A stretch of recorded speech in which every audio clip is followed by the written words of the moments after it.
All right, ladies and gentlemen, we are live on August 18th. We are very fortunate from the lovely state of Arizona, rock star extraordinaire. Today we have Mr. Jae Pierce. Jae, welcome to the show. What's going on, Rick? How are you, man? Thank you for having me. Hey, did I see a video of you singing lately at some kind of party? Okay, all right. Look, I don't. Okay, it wasn't me singing. I was more emceeing and just talking to the crowd. It was actually at a Brokers Open I went to for agent Drew Anderson. I'm sure you're aware of Drew. So we're just having fun. We're just having fun. Oh, awesome. Well, a lot of people tell them a ask, little about yourself, singing? maybe about what you did. Huh? A lot of people were asking, were you singing there? I said, not really. Maybe a little rapping, but tell them a little about yourself, how long you've been doing this, and maybe a little about your past life, too, as we get started here. Yeah, man, I'm actually coming up on 7 years in real estate now. It has been a journey. It has not been an easy journey always, but I've loved every second of it. So no complaints here. I've been with Berkshire Hathaway literally my whole real estate career. And as far as past life, yeah, I guess you can say, like I always tell people, I consider myself an MC, a master of ceremonies. If there's a mic around, I can control and make sure everyone's having a good time. So there's times where I'll do that, and it's always fun. It's a good thing to remember, and then I disappear from there. I love it. I love it. You even did a little recording in the past. I've heard a couple of your tunes that are really good. Yeah, thank you. Yeah, it was a lot of fun back then. I got to live out a dream of mine, and I have no complaints or regrets on that. So got to tour most of the U.S. and got to work with some of my favorite artists. So it was fun. That's great. That's great. And now you just said 7 years in real estate, huh? Yeah. 7 years. That's pretty crazy. I know it doesn't. It didn't feel like it was that long. Then I sat here and I thought about it. I think you ever come to your iPhone and you see like those like memories. Yes. And it pulled like some of my first like headshots before I was getting professional headshots. It was really bad, but I was looking at some of the headshots. I was like, wow, we've come a long way. Yes, you have. Yeah. Now you're slaying it, doing really great. Like you said, we've got that new office coming up. It looks like everything is just shining bright. Yes. I'm looking so forward to the future, man. There's so many good things happening, so many great things happening with the team. We've been growing and consistent with a lot of the marketing now and a lot of the processes, which was always a big thing that I wanted to get into. And I would say this year has been a good part of really getting that groundwork and footwork on. And now it's time to test it out, trying to make sure, that everything goes as well as it should. And I want almost everything on autopilot at this point. Nice.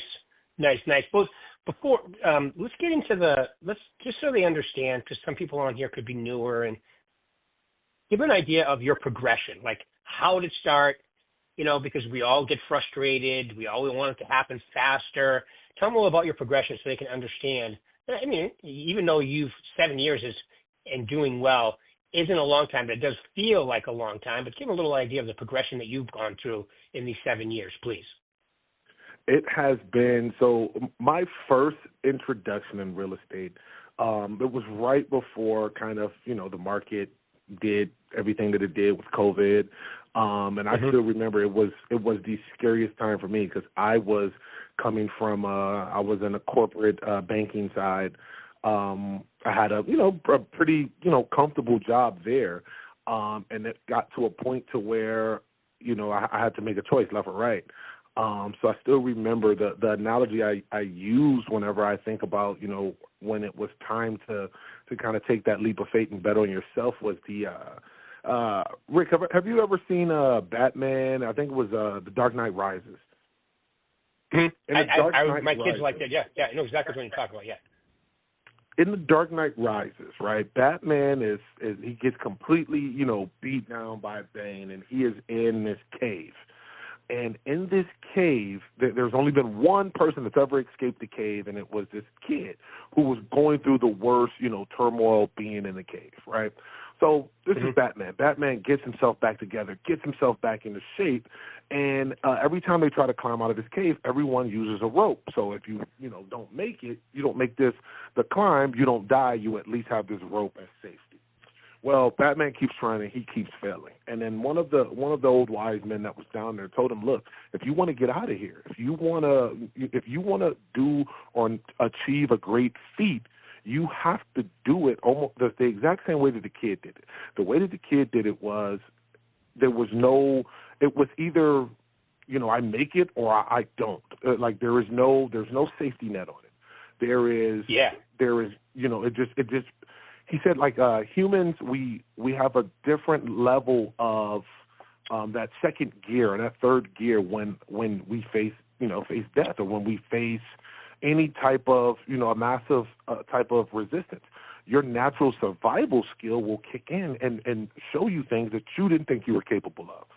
So I say all that to say, when I decided, I'm going to go full time, I'm going to cut the safety net, and it was sink or swim. Get rich or die trying, for lack of a better phrase. And it ended up being one of the greatest decisions that I've ever made, just because it taught me so much about who I am and discipline and learning how to go through the progression. So when I started, you get your license and you're sitting there like, okay, what do I do? What do I do now? And the biggest thing for me that I learned was how am I going to generate leads? How am I going to figure out a way to generate leads? The only thing I cared about. Now, granted, I've had some real great help along the way with friends and colleagues. When I started, I was with the Mitchell Group, Curtis Mitchell, and John Mitchell, who love them to death. They kind of helped guide me starting off, and Bridget Baldwin has always been a solid resource, with the Tucson agent. She's genius. So she's always been a solid resource. And sometimes just giving me a different way to look at it, just giving me a different way to look at business, or giving me a different approach. Of course, yourself, you've been very helpful, and we were doing coaching calls every week, and just making sure I was accountable and pushing forward. Like, hey, if you want this, then you just go and do it. Like, no one's telling you anything different. Just go and do it. So I mean, watching those steps, and then you go through. I tell a lot of people coming into real estate, I say, hey, this is a big mental game, because it's one of those businesses that you could do everything right for 6 months and nothing happens. And doing all the activities and going through the motions and not being able to reap any benefits for 6 months, that takes a toll on. I won't even say just most on myself. I'll say on most people, it'll take a toll. So staying mentally locked in, and sometimes it happens. You go through that fatigue, but staying focused and trying to me, it's every day is a different level of game, or a different level. Like, okay, how am I going to win today? I've taken a kind of a new notion with my dad, who I talk to every morning. We treat the week like a 7-game basketball series. So you don't have to win every game. Like, you don't have to win every game to win the series. All you got to do is win the best of 4. So, come in, Monday was just not a good day. You know what? Put the bench players in. You know what? Go sit your stars. Try to refocus and see how you're going to come out there and win game 2. Right. And so, that's kind of the approach we have with it now. And I think it's been great. Like I said, it's been a lot of progression and trial and error, trying different things, and really, locking in on that. So cool. Well, you came from the corporate world, which is a whole different thing, especially banking, right? And all of a sudden, you decided you're going to sink or swim, and you're going to take the leap, and your plan B is to make sure plan A works. Yep. Right? That's what I just heard. Right? That's what Yep. So, what's the thing going from corporate, and really now you're a solo entrepreneur. You're basically a independent contractor. You're your own boss. What's the one thing that jumped out at you the most when you made that switch? That that there is no, the one like notion that you would hear is, I want to do real estate so I can work my own hours or make my own schedule. Right. And to me, that was the biggest lie I've ever heard when it comes to real estate. Because I guess what people don't understand is, to be honest with you, no, first off, you're on everyone else's time. So if you have a client that can only go see houses on Saturday or Sunday, guess what? Saturday and Sunday, when most people are off, you're not off. Mm-hmm. Or they can only go at 12 or 1 o'clock. You're going at 12 or 1 o'clock. That is, you're working on their time. If you have a seller that wants updates, or it's an emotional process for them. They're going through something and they need to talk, or you need to talk them through it. Guess what? You're on their time. So the biggest thing I think that I learned in that transition is you can either work a 9 to 5 or you can work a 24/7. And when I started to build my business, it was 24/7. Now I have a little bit more leisure of being able to, hey, look, this day I'm it's family day. But even then, there's still times where there's something that might need to be handled, and I make sure I do what's best for my clients and getting that done. But being able to kind of being able to work for yourself, or being able to say, hey, this car only goes if I push it. That's a different focus and motivation, and I can say for sure it in some cases it may not be for everyone, but once you get into it and you get it going, it's like a really, really good high that you feel, because you feel the success, and the success is driven strictly off of the work you put in, the work you do day in and day out. Right. Yeah, it's so true. Like when new agents say to me, I got in the business to pick my own hours, I go, great. Which 60 to 70 are you going to pick this week for your first couple years? Exactly. Exactly. There is no pick your own schedule in this, not especially when you're starting out. After you kind of get the car moving, it's like I always say, it's like you're pushing a car. When you're pushing a car, when you start is when it has the most resistance. Once it's starting to move, though, like, okay, perfect. It's easier once it's moving, but you have to get that momentum going first. Right. Yeah, I heard a guy from the Midwest talk about that. He used the same analogy, but he used a tractor tire. He goes, "You ever pick up a tractor tire and move it? You gotta bend, you gotta squat the thing up, and which is hard, and then you twist it the way you want to go, and you start pushing it, and it wobbles. But once you get it going fast enough, it's really easy to keep going." Yep, I think that's a great analogy. That's an amazing analogy, because it is tough to get it going, but once it's going, you kind of push it and to kind of guide it and direct it in the way that you want to go. Yeah, right. And so like your music career, which is look at what it's like, right? You got to be able to perform. You also have to be able to write if you want to be in the game today. So in real estate, there's so many little things that you got to get good at, right? Yep. I think that was one of the greatest traits that our best training for real estate for me was music, was doing music, and initially being an independent artist and really trying to get out here and build myself and get the name going. It helped me so much with marketing and branding. With being able to make sure I stand out and having a form of brand in at the time, a saturated market to where there's a lot of people doing music at that time, or, there was a massive competition in the marketplace for, the type of music that I was doing. So it was like, how are you going to stand out? It's very similar to me. I take that exact same approach with real estate. How are you going to stand out? What's going to make you different? Why is someone going to pick your song or go to your show versus going to the other 15 that may be around? So vice versa, exact same situation with real estate. Why is someone going to utilize you versus someone else? Such a good point too, right? Because they have so many options today, commission cutters, this, that, the other thing. But you offer, like, you're a professional guy, you dress well, you look great, so you offer a different type of service, I would think, than the average agent. And I'm sure you promote that, don't you?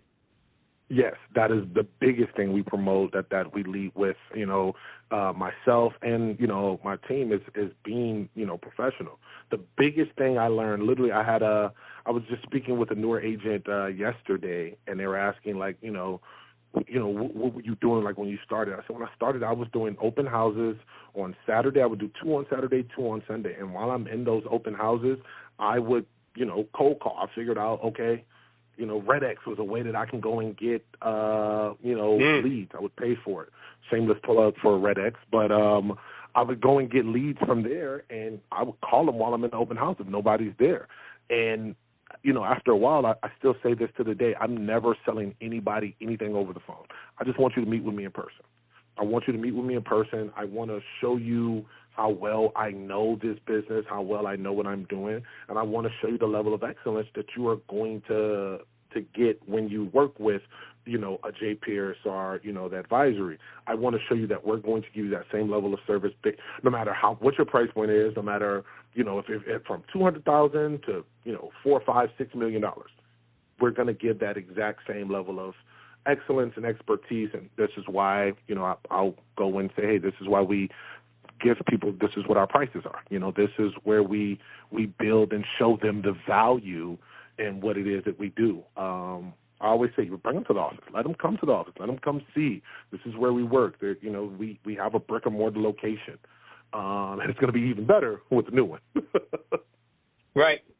Right. It's a great location and so forth. I love it. All right. Well, my favorite question, and I always ask this question. So you're an agent trying to get out of trying to take it to the next level or get out of the gate hot, whatever you want to call it. What are the top 3 things that you would tell them to focus on to be really successful in this business? Top 3 things I would say to focus on. The first thing I would tell people to focus on is always be learning, always be growing. This business is very it's evolving. Every day is different. So if you're not learning something new every day, you're not evolving. You're not staying atop of your competition. So learn as much as you can. Learn about loan products. Learn everything you can about real estate, about your market, about the zip codes. Like I always say, pick 3 zip codes, and in those 3 zip codes, you need to be able to tell me what a basic entry level home would look like, or a starter home would look like in that area. What years are they normally built? What's the price point? A 3-bedroom, 2-bath, 1,600 to 1,700 square foot home. What does that sell for in said zip code? That's the first thing, like knowledge, making sure you have the knowledge. The second thing I always push with is don't be afraid to fail. So many of us will be afraid to there's so many people that I would say don't try as hard because they're afraid of failing. And I know I used to be one of them. I would always hold back some because what if it doesn't work? What if it doesn't work? Right. But the beauty of it, if it doesn't work today, you still have tomorrow to go back and do something else or retry it tomorrow. And there's been so many deals that I've gotten that were no's at first, and then that consistent follow-up, making sure you stay, hey, look, I couldn't help you then. What about now? What about now? Which leads to my very, very third thing that I've been preaching right now is make sure you have a CRM and use it. Because lead follow-up is so important. If you don't have a CRM and knowing when to follow up with the leads, putting them on a drip campaign, who should you be calling, who should you be talking to, it's going to be very, very hard to succeed in this business. And that's definitely been, one thing that one of the first things you've always told me was, hey, 25 contacts a day. 25 contacts a day. Right. You need to be, and for the longest, I always thought it had to be on the phone. I was like, wait, I forget that, I meet people out in life and talk to them about real estate. Right. I mean, now we have social media, so there could be some way that you can engage in a conversation about real estate via social media. Right. It's not just, it's not just the cold calling. And I always try to tell people it's not just that side of it. You can, door knocking. If you talk to two people while door knocking, that's two contacts. You talk to, two people via social media who have questions about a post you made on real estate. Again, any type of engagement that they're asking you about real estate and what you do is considered a form of contact. Right. And that can grow and build from there. So making sure, like I said, guys, any CRM is the best. The best CRM is the one that you're going to use. Right. So Love it. whichever one you have access to free, whether you pay for it, just utilize it. Treat it like when you come in the morning, the first thing you need to do is look at that CRM and see what task needs to be taken care of, what needs to be handled, so you can stay on top of, your follow-up, reaching out to your leads, because I've learned it firsthand that if you're not on top of them, these people will, buy or sell. And if you're not on top of it, they will find someone else. They will definitely find someone else, and that's such a great point. And the other thing is with your lead follow-up, if you're going to be diligent about it, like you just described, you got to know what you said last time. You got to take good notes, right? So when you call them, yes. Because people like to know you're paying attention, especially when they're spending. Let's face it. I mean, real estate's a very important gig because people, it's their livelihood. It's their most valuable asset. They like to know you're paying attention, right? Yes, very much so. Like, I always say you're never going to sell somebody a house that they don't like. I've always said you're not necessarily, that's not really the product that you're selling. The product that you're selling in real estate is yourself, on why they should work with you and why your knowledge is, what it's supposed to be to guide them, to help them make the right decision. At the end of the day, if there's a house that they like or don't like, you're not going to go, hey, guys, I know you hate this house, but hear me out. No one. Right. The sales process in real estate is so long. There's enough contingencies. Guess what? They'll sleep on it and they'll get like, I hate this house. What am I doing? Please cancel this contract. Right. But yeah, so what you're really selling them on, I still remember a conversation I had with a friend of mine who was getting into real estate, and I was like, yeah, it's just selling houses is pretty easy. I said, you know what? That portion is correct. But you got to find someone that's going to let you sell the house to them. That's the part you really need to learn. It's who's going to let you sell them a house. Right. It's all the grunt work. And people don't realize the people like Kobe Bryant, like I saw in one of the books I read recently, this sportscaster, let me work out with you. And then finally Kobe said, okay, be here at 5. And he goes, when I got there at 5, he goes, a.m.? Yeah, a.m. And before we got there, Kobe had already been there for 30 minutes. And he said, I got bored because the man focuses on the basics, layups and free throws and three-pointers over and over. I'm like, well, you're Kobe Bryant. Don't you work on anything else? Nope. That's why he's the best. You have to have the reps. You have got to reps, and you can't get bored with them. Yes, you cannot. I don't know if you remember me asking you this, maybe about a year or two ago, Rick. On one of our calls, I said my exact terminology was, okay, so I always will bring the sports analogy in, and I said, right now I am I'm tall, I'm athletic, so at certain stages I'm just naturally better. Like if I'm in high school playing, I'm just naturally better because I'm tall, I'm athletic. I don't have to work too hard to go out there and make an impact. But I remember saying it exactly like this. Rick, I'm getting to the point now to where I'm going into the college, levels and probably trying to get to the pro level. How I need to start to fine tune, I need to make sure that, my one dribble pull up is starting to be good. I need to make sure my three ball is really solid. I need to make sure I work on more fundamentals outside of just that athleticism that's going to help take me to the next level. And I thought that was kind of a big part of what the systems did for me. Was, being able to okay, you know what, on the day-to-day, I'm in the office every day at 9 o'clock. Having that repetition, having that schedule, like I utilize my calendar so heavy now, and I'm looking at my desk right now. I have 4 different pads with to-do lists on them, and I have a book that I keep with me every time, and I have I have to write in them and check off what was done, but I got so used to it now. It's helped me immensely.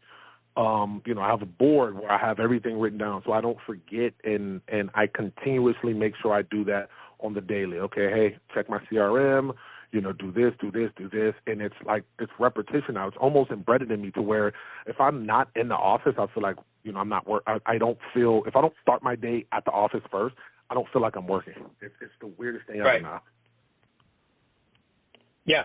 It's so true. It's like you got to create the atmosphere, and you're right. I mean, it's always a major dose of the basics. The person willing to contact enough people to fill their pipeline, keep it rolling. Like you said, I call it semi-stalker lead follow-up. You got to be really consistent with your follow-up. You got to be organized with the CRM because, if you're not taking notes, you got to make people feel special, which you're really good at, by the way. And I can tell that you're really good at that, and that's a huge part of being super professional in today's world. Oh, for sure. Being able to remember something they said if they have dogs or kids or stuff like that. The reason I write it down is so I don't forget, because, it makes it more personal. It makes it more personal. I know for a fact if someone comes up to me and, they're trying to do business with me and they're talking and they ask me, how's Trinity or how's London, the fact that they know my kids by name or they remember my kid's name, automatically, it pays attention. That person is listening. So now I start to feel like there's a deeper level of care there that will be taken when you are helping me with whether it's purchasing a house or a car or, my financial portfolio or whatever it is. Mm-hmm. I love it. Well, perfect timing, too. All right, my man, I just want to say thank you very much for taking 30 minutes out of your busy time today, my man. And I'm sure that a lot of people got some nuggets and so forth, and I'll be playing this everywhere. It'll be on my YouTube channel forever, on Podbean and on the podcast app on your Apple phone.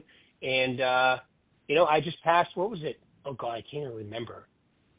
My 350th episode. I think you're like 354. So and we get a lot of plays too. So you get a lot of plays out of it. Hopefully somebody will reach out to you. And I really appreciate you taking your time out today, Jay. Thank you. Thank you, man. It's always a pleasure. As always, Rick, thank you for having me. Thanks, my man. We'll talk soon. Have a great day. Have a good one. Bye, everybody. You too.